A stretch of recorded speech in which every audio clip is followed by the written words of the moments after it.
Сегодня мы все собрались здесь, потому что в католическом мире празднуется Рождество.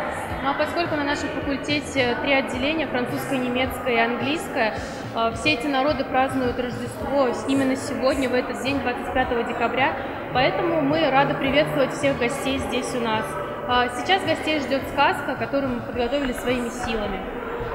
Надеюсь, всем понравится и все поймут, что же такое для ФРГФ Рождество. Сцене просто потрясно, все выступают, очень смешно, интерактивы и очень уютненько. Last Christmas I gave